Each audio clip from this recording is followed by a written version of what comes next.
توی این ویدیو قراره 7 قدم گام به گام رو بهتون بگم. اگر که توی یوتیوب یه کانال کوچیک دارید و هنوز ازش نتونستید کسب درآمد کنید، این ویدیو برای شماست. توی این ویدیو قراره بهتون 7 قدم به صورت گام به گام بگم که چجوری میشه از یک کانالی که هنوز مانیتایز نشده و هنوز به پلن درآمدزایی توی یوتیوب نرسیده، چجوری میشه از اون کسب درآمد کرد. بریم برای ادامه آموزش. نکته اول اینه که شما باید یک موضوع و ایده خاص و مناسب برای یوتیوب انتخاب کنید. فرقی نمیکنه، پوشاک، تکنولوژی، گجت، هر چیزی که فکر میکنید میتونه باشه، متناسب با سلیقه و علاقه شما. حتما یک موضوع ایدئال انتخاب کنید و برای اون تولید محتوا انجام بدید. توی گام دوم میرید توی سایت دیجیکالا، قسمت فروشندگی دیجیکالا. این قسمت به 2 بخش تقسیم میشه.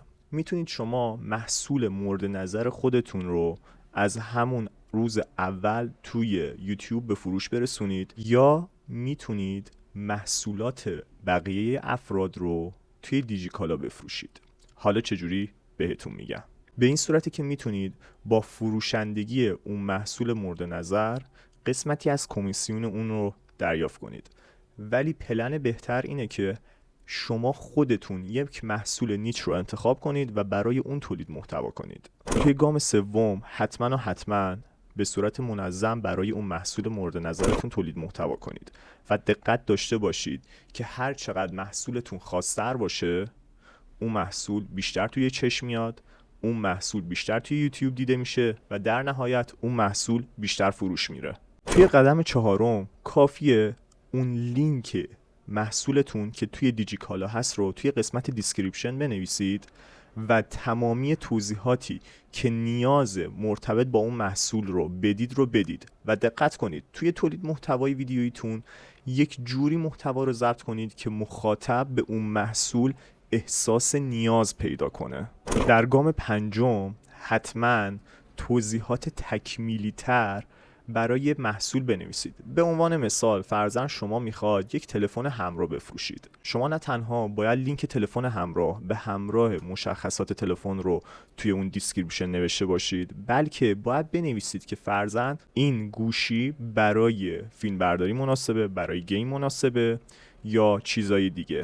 توی گام 6 سعی کنید از ویدیوهای مرتبط که بقیه یوتیوبرها برای اون محصول تولید محتوا کردن رو توی فیلم خودتون بذارید. اینجوری باعث میشه که مخاطب اعتماد بیشتری به محصولتون داشته باشه و امکان خرید اون رو چندین برابر بیشتر میکنه. برای مثال خود من میخواستم یک لپتاپ خریداری کنم. توی گام اول اومدم توی یوتیوب و در مورد اون لپتاپ بسیار زیاد تحقیق و بررسی کردم و در نهایت باز هم از اون یوتیوبری که اون لپتاپ رو داشت معرفی میکرد که لپتاپ آسیا بود خریداری کردم.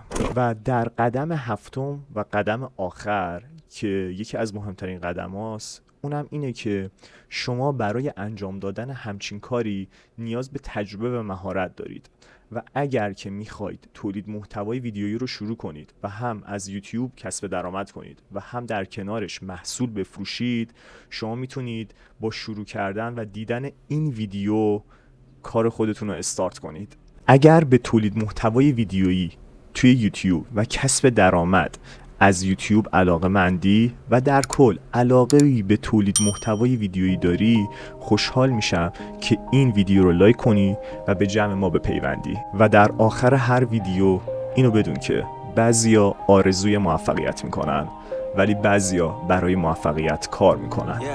تو کدومی؟ Everybody knows that I'm breaking down. Everybody knows I ain't faking now. Everybody knows my heart's vacant now. Yeah, she hates me now. I made mistakes, but now I don't ever wanna be alone.